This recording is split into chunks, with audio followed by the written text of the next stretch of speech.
Hello YouTube, my name is Daniel, and welcome to another edition of Education 180. You may be wondering why I'm sitting here making this YouTube video for you. Well, here's the deal. Today, I'll be talking about reading comprehension, and you may be wondering what reading comprehension is. Essentially, it's just testing to see if you can understand what you've read in the passage, and pre-identifying key elements of the passage so that you're more efficient in reading is going to assist you in answering the reading comprehension questions. Skills that will affect your performance are: how well read are you? What is your vocabulary level? How accomplished are your grammar and syntax skills? And are you a critical thinker? Some long-term preparation techniques are to read as much as you can, to use a dictionary whenever possible to expand your vocabulary, exercise critical thinking skills, and practice reading at different paces. And some methods that will help you when reading the passage are to skim and mark the questions quickly to determine your focus, read the passage carefully, keep the issues raised by the questions in the back of your mind, mark the passage as you read each question carefully, utilize matching methodology to determine an answer to a question before reviewing the answer choices where possible, pre-phrasing your answer, and review each answer choice carefully. Make sure you understand what it means. Eliminate incorrect answer choices where necessary, and choose the best answer choice. And your focus. Pre-identifying these categories will greatly assist you in answering the questions. As you read the passage, you should always keep track of the following: the topic, the argument, the evidence, the conclusion, the author's attitude or tone, the scope of the topic, is it narrow or wide, and the basic structure of the passage, as well as anything you specifically noted in the questions.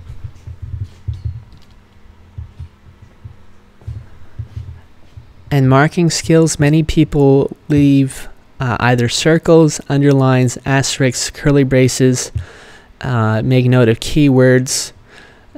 You can use any symbol that comes naturally to you, but do not attempt to create a new note-taking system specifically for the LSAT.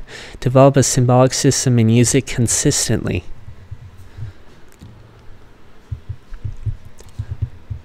Please take a moment to read through question 1. Press pause, and when you are ready to continue, press play.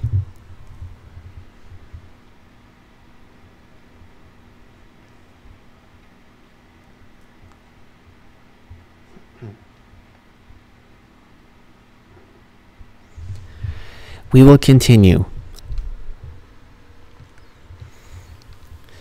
So as you're reading question 1, it's a good idea to mentally make a note of the focus questions that we had previously. So the topic, the argument, the evidence, the conclusion, the author's attitude or tone, the scope of the topic, and the basic structure of the passage.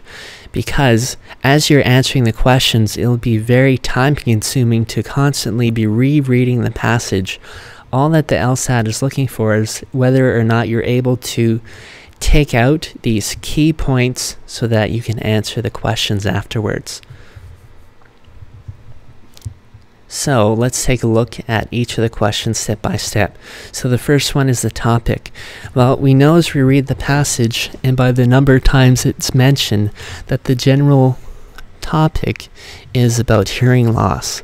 You can see just in the first passage that it's mentioned at least 4 times. Hearing difficulties 4 to 5 times easily, and as you keep going, hearing loss is continued to be mentioned. So you can make a general deduction that the overall topic of this passage is about hearing loss. The argument starts in the first passage.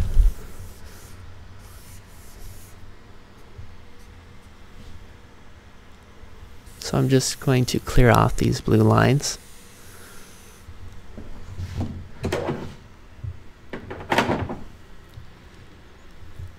let's use green for the argument. The argument is essentially as follows.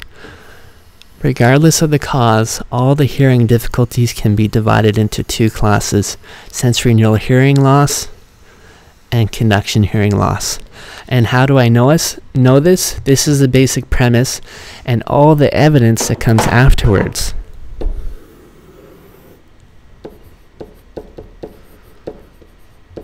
Goes to support the idea of how sensory neural hearing loss occurs, and it fails to mention conduction hearing loss.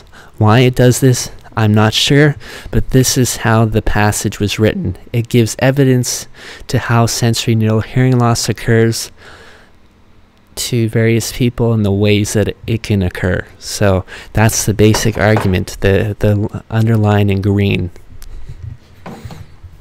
Okay, let's clear this off.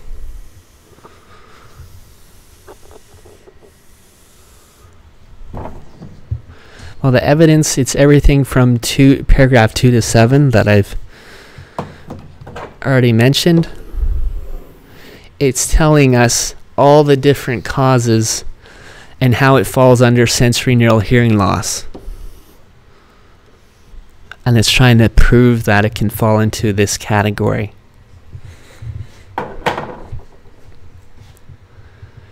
The conclusion, now this one's tricky because there's not a clear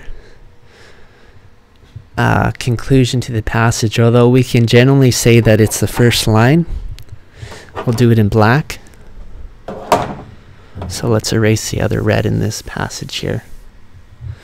The general conclusion we can say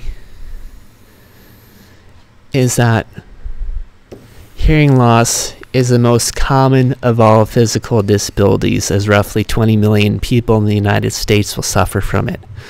So it's the conclusion of the basic argument in that hearing loss, it can be broken down into two categories and how common it is.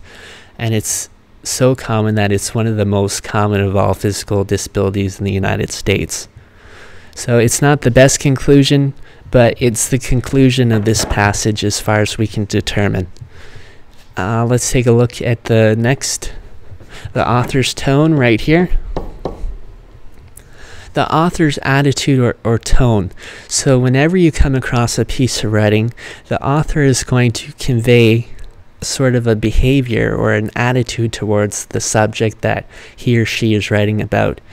And you can pick up on the tone by the wording that's used in the passage. So when we think about what this passage is about, we know that it's about sensory neural hearing loss and all the different ways that this can occur. And we don't want hearing loss to occur, so it's warning us about all the possible danger signs. It uses words like damage, high-frequency deafness, exposure to excessively loud noises, contributing to a steady loss. Most people do not willingly stand next to a jet as it takes off or expose themselves to other equally intense sounds. Young people can suffer permanent damage. So it's really, it's like reading a warning label on a toxic product that's warning us to wear gloves or wear safety glasses to protect our health. So really the overall attitude is sort of an advisory on hearing loss, and not necessarily how we can prevent it, but the overall causes and how this occurs. The scope of this topic is very specific, and that's talking mostly about sensory neural hearing loss. It mentions conduction hearing loss at the beginning, but it doesn't go any further afterwards with it, which leads us to the basic structure of the passage. So the first paragraph says hearing loss can be categorized into two groups, and then it goes on to talk about sensory neural hearing loss in paragraphs 2 to 7. But doesn't talk about conduction hearing loss. which leads the reader to wonder, well, why wasn't that mentioned? But that's the basic structure of the passage.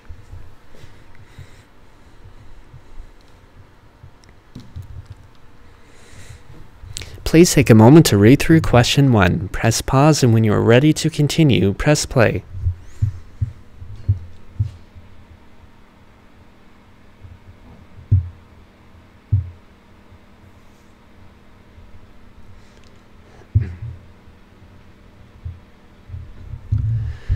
Let's take a moment to read through question 1 together. Question 1 reads as follows. Which one of the following best expresses the main idea of the passage? So I'm going to underline main idea of the passage. And that's going to essentially be what the passage mostly talked about. Not necessarily the supporting pieces of evidence, but the main crux of the argument, or what was the main topic. So let's take a look at the answer choices step by step. A, exposure to loud music or other loud noises can cause permanent hearing loss. Well, music and loud noises was mentioned in the passage at the concert, but it was mainly used as evidence to support one of the causes of how sensory neural hearing losses occur. So I would eliminate A as an answer choice just because it's a piece of evidence. It's not the main idea of the passage. B, hearing loss is the most common physical disability. Well, as we mentioned before, that was in the first line of the passage, and that was our conclusion. So I wouldn't say that it's the main idea of the passage. So I would eliminate B, just on the grounds that it's our conclusion. C, sensory neural hearing loss is more preventable than conduction hearing loss. Well, as you recall from our passage, let's clear some of this off.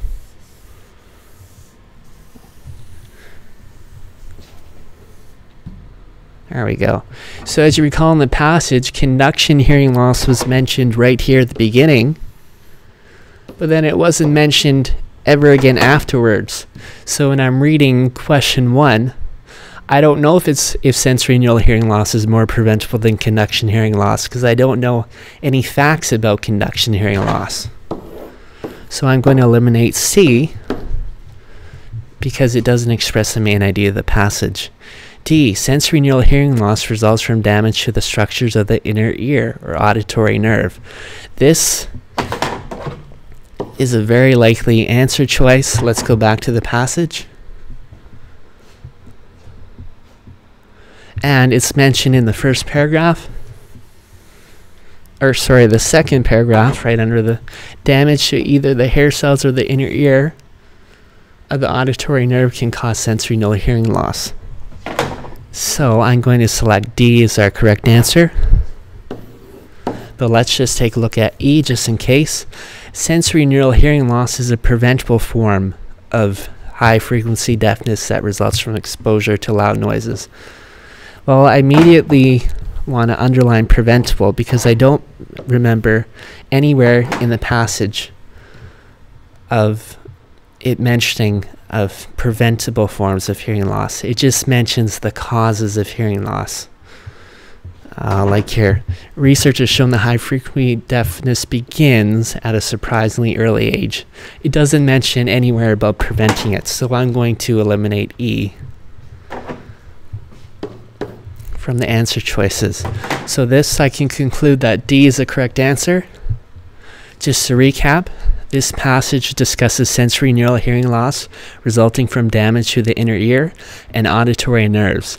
It doesn't indicate that it is preventable, but it discusses what causes it. D is a better answer than E. The passage indicates it is a gradual hearing loss that happens with age. Please take a moment to read through question 2. Press pause, and when you are ready to continue, press play.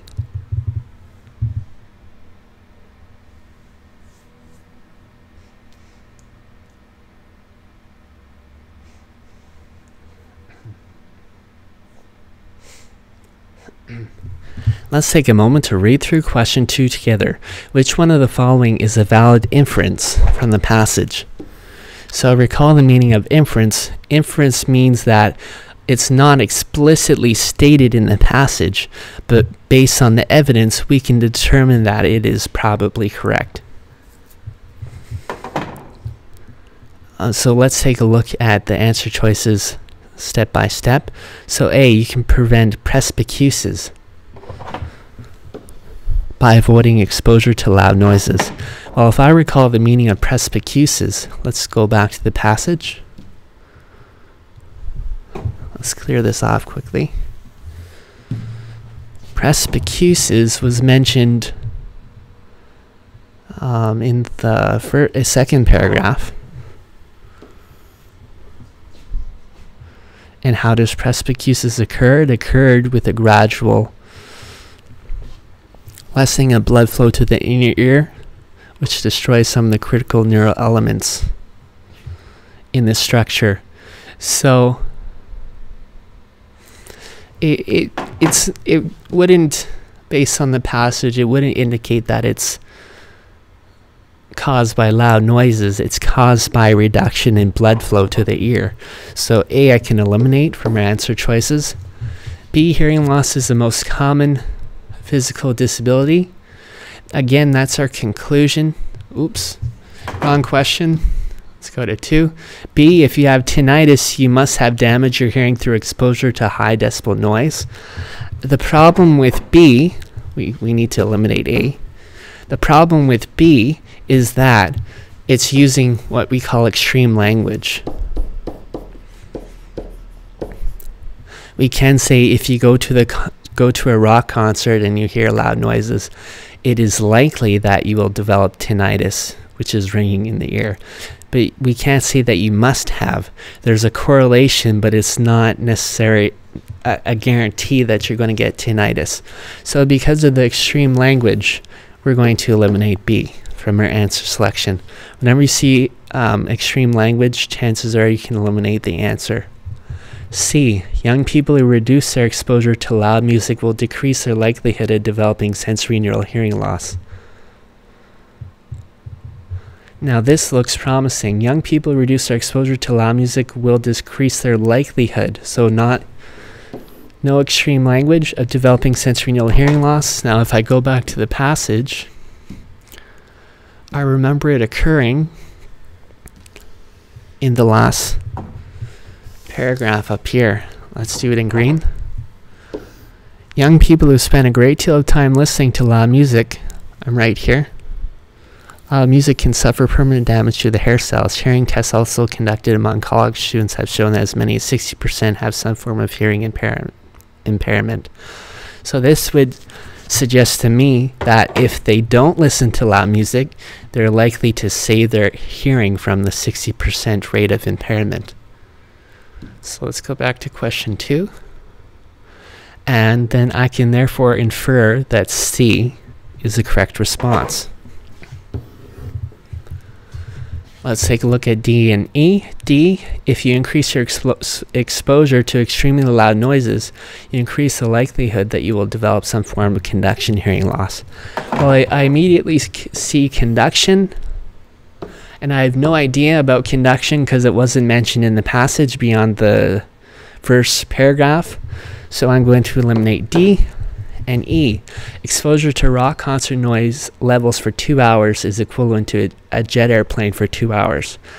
Well, it didn't say this explicitly in the passage. If you recall, it was mentioned down here.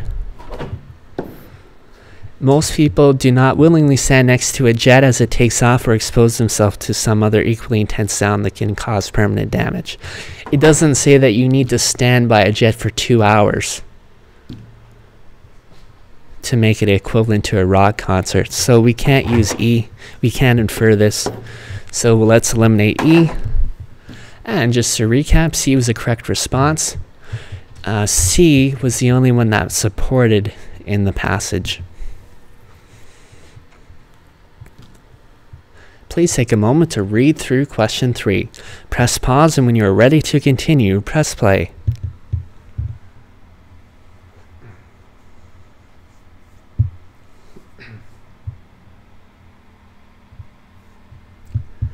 Let's take a moment to read through question 3 together. Question 3 reads as follows. Which one of the following describes the structure of the passage? So if you recall, we predetermine what the structure of the passage looks like. It's basically the skeleton or the framework, if you think of building a house, of how it is built together. So it's like giving a brief summary of how it's put together. So let's take a look at it step by step. Let's look at A. The author indicates there are 2 forms of hearing loss, and then goes on to discuss the causes of the first form without mentioning the second form again. So that matches our pre-phrased answer from the beginning.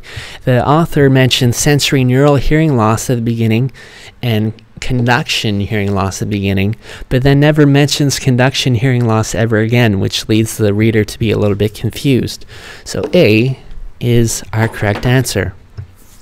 Just for argument's sake, let's take a look at B, C, D, and E. B says the author introduces 2 forms of hearing loss and then proceeds to describe the causes of each form.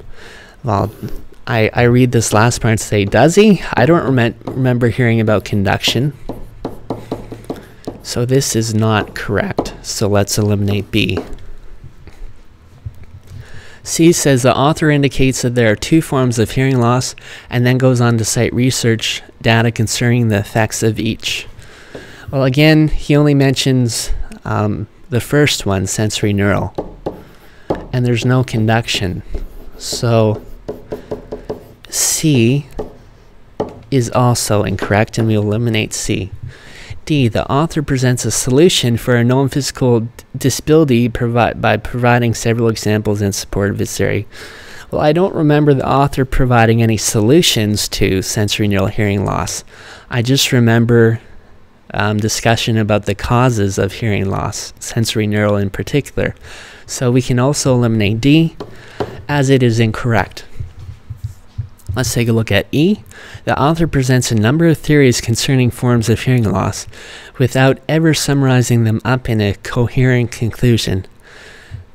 Well, it is true that the conclusion wasn't necessarily well done, but it was still more or less coherent in that hearing loss is one of the most common forms of hearing loss in the United States. But where we can really eliminate E is where it says of theories concerning forms of hearing loss. It only talked about one form, which is sensory neural hearing loss. It didn't talk about conduction. So this is what makes E weaker than A. It's a possible solution, but when you take a look at A is simply stronger, as it more succinctly describes the overall structure of the passage. So E, we can eliminate.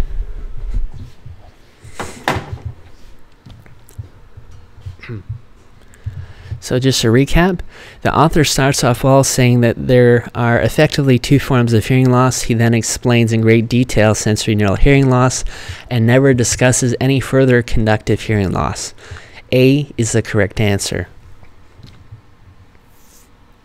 Please take a moment to read through question 4.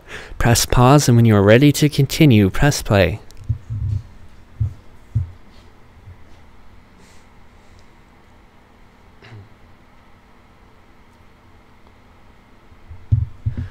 Question 4 reads as follows. Which one of the following is an accurate statement about the numerical expression of hertz? Hz, as described in paragraph 3. So A is the greater the number of hertz, the lower the frequency of sound. B, the greater number of hertz, the higher frequency of sound. C, the greater the number of hertz, the greater the degree of high frequency hearing loss. D, the younger a person is, the greater their ability to hear sounds at a lower number of hertz. And E, the number of hertz has no relationship to the hearing range of an individual. Well, let's go back briefly to 3 and see if there is a relationship. Paragraph 3 in the passage.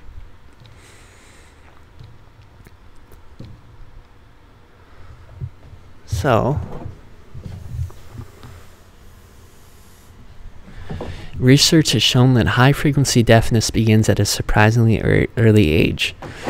Most 30-year-olds are unable to hear tones above 15,000 hertz, and by age 50 to 70, the upper limit of the average hearing range drops to 12,000 and 6,000. Some medical research believe that presbycusis is due, at least in part, to a lessening of blood flow to the inner ear. So, high frequency deafness. So we know that it's talking about high frequency deafness, and that the older you get, the lower the number of hertz you can hear, which indicates to me that the higher the number of hertz, the higher the frequency. That's the inference that I get out of this passage. So let's go back to 4 and see what we can find.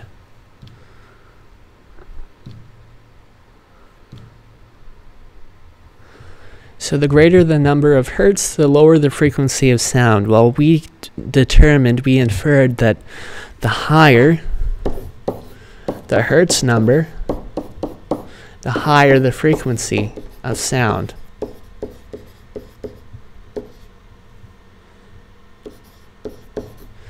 And that older people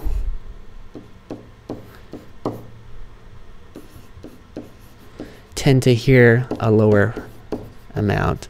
So A, we can eliminate the greater the number of hertz, the higher frequency of sound. Well, that's what we determined, that's what we inferred, so B is the correct response. Let's take a look at C.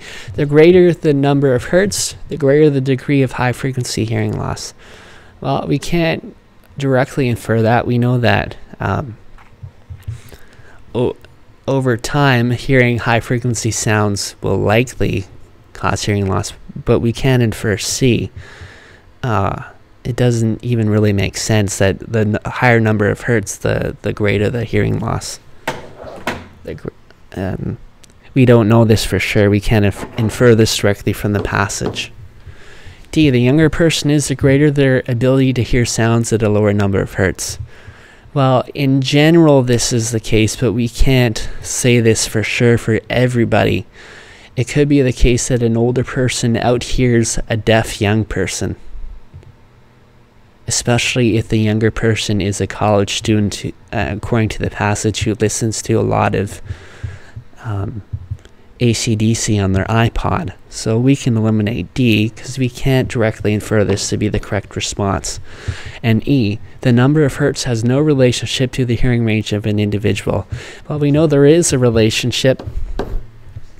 So, and we determined it, the higher the hertz number, the higher the frequency of sound.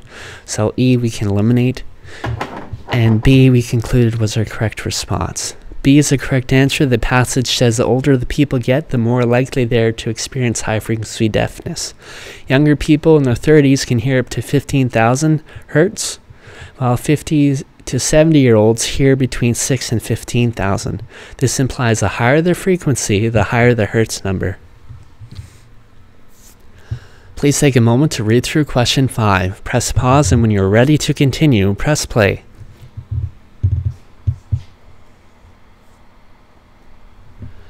Question 5 reads as follows. What would be the best title for the passage? So this is where getting the main idea or the main argument, the main topic of the passage is helpful in determining prior to reading these answer choices. So we'll be more efficient in picking a correct answer. Let's take a look at A through E. So A is an outline of sensory neural and conduction hearing loss. Well, I know right away that the passage didn't talk about conduction hearing loss, so I'm not even going to entertain A. I'm just going to get rid of it. B, the link between loud noises and hearing loss. So this wasn't the main idea of the passage. This was evidence mentioned at the rock concert and mentioning being beside a jet plane. It wasn't the main idea, so I'm going to eliminate B. C, sensory neural hearing loss, a lifelong concern. It didn't really mention that it's a a lifelong concern per se. It mentioned that older people, as evidence, tend to lose their high frequency hearing. But as a main idea for this passage, I wouldn't say that this would be a good title, because it was part of the evidence. D, airplanes and rock concerts, the effects of loud noise on high frequency hearing range. Again, airplanes and rock concerts, similar to B, was used as evidence. It wasn't the main idea. And E, damage to the inner structures of the ear, the causes of sensory neural hearing loss. Bingo. The majority of the passage, paragraphs 2 to 7, talked about the causes of sensory neural hearing loss, and it started off by saying that it is caused by damage to the inner structures of the ear. So E is an appropriate answer choice. Just to recap, E best summarizes what the passage mainly talks about, which is sensory neural hearing loss and its causes. E was accredited answer choice. Please take a moment to read through question 6. Press pause, and when you're ready to continue, press play.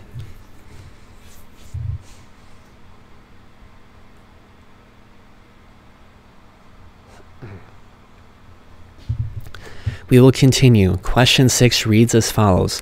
Which one of the following best describes the author's tone with regard to the preventable component of sensory neural hearing loss? Well, if you recall, at the start, we came up with a general idea of the tone that the author used throughout this passage. It was warning us about the potential causes of hearing loss, and it was written as if it was a warning label on a toxic product that we could buy at a store. So A matches with our predetermined concept of how this article was written. Advisory, it was advising us about the causes of hearing loss, so A is a correct answer. B, let's entertain the others for a moment. B, it wasn't complacent about the causes of hearing loss. If anything, it was attempting to warn us about all the ways we can lose our hearing. So B is not the correct answer choice. And C, foreboding. This might be a good idea to practice your dictionary here if you don't know what foreboding is.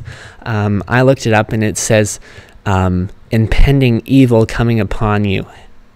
So I don't think that it was talking about impending evil coming upon us. If anything, it was just trying to warn us about how we can lose hearing loss. So C is a bit too strong of a word, so I eliminate C. And D, academic. The tone was an academic. The way it was written was perhaps academic in that it provided support for its argument. But overall, I wouldn't say the tone was written in an academic way. So for D, I'd eliminate it. An academic paper would have a formal introduction, a body, and conclusion, and I didn't really sense it from this. So let's look at E, dismissive. Well, it wasn't dismissive about the sensory neural hearing loss ways. It wasn't saying, you can't lose your hearing from rock concerts, you can't lose your hearing from standing beside next to jets. It was warning us about the causes. So because of it not trying to dismiss facts about hearing loss, I would eliminate E, and A is a credited response. Just to recap, the tone was more advisory, as it was informing people of how people suffer hearing losses and warning them that if they expose themselves to loud noises, they would likely suffer from sensory neural hearing loss.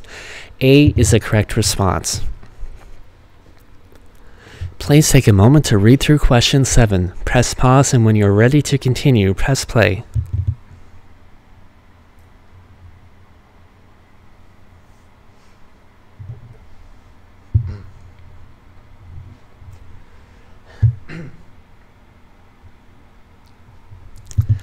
Let's take a moment to read through question 7 together. Question 7 reads as follows. With which one of the following statements would the author most likely agree? So whenever you have a question, would the author most likely agree? What it's looking for is for you to go directly to the passage and find evidence that this occurred in the passage. So A reads as follows: if others complain that the volume on your TV is too loud, you probably suffer from sensory neural hearing loss. This was not mentioned in the passage about people complaining about your TV being too loud, so we can eliminate A. B, a person with sensory neural hearing loss should keep the telephone in the same room they occupy if they want to hear it ringing. Well, if anything, it was just trying to mention the causes of sensory neural hearing loss. It wasn't telling us what to do in the event that we do have sensory neural hearing loss. So B, we can eliminate. Sensory neural hearing loss occurs so gradually that you may not notice it. C looks promising. Let's go back. C is the correct response, but let's go back to the passage to see why it's the correct response. Oops, went too far. Okay. So,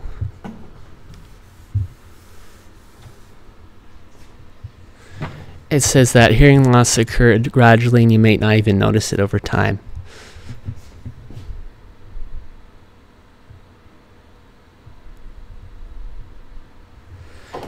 It actually is mentioned right here: the effects of exposure to loud noises may accumulate over a person's life, thereby contributing to a steady loss of hearing with advancing age. So it occurs so gradually, in other words, that you may not even notice it. So if we go back to question 7, we can determine that C is the correct response. There we go. So let's cross out C. Or let's select C, because C is the correct response. D, exposure to extremely loud noise will invariably lead to severe hearing impairment through destruction of the cilia. Well, again, this is a question of extreme language. We can't say invariably lead, because we don't know necessarily that exposure to loud noise will lead to the destruction of the cilia. We just know that there's a correlation. It's highly likely to occur. So whenever you see extreme language, chances are you can eliminate it. In this case, we can. E, the ringing in your ears after a loud rock concert is a result of tinnitus, annoying continuous ringing in the ears. Again, this is extreme language. It's saying there's a direct causal effect is a result of tinnitus. We don't know this for sure, so this is extreme wording. Again, it is highly likely to occur that if you go to a loud rock concert, you're going to have tinnitus and ringing in your ears afterwards, but we don't know this for sure. So again, with a causal effect, we're going to eliminate E. And just to recap, C is the only one that stands out. All the other statements are sufficient but not necessary arguments that were mildly stated but not necessarily true. C is the correct response. Once again, thank you for watching. Don't forget to like us on YouTube. And on behalf of Education 180, happy LSAT writing.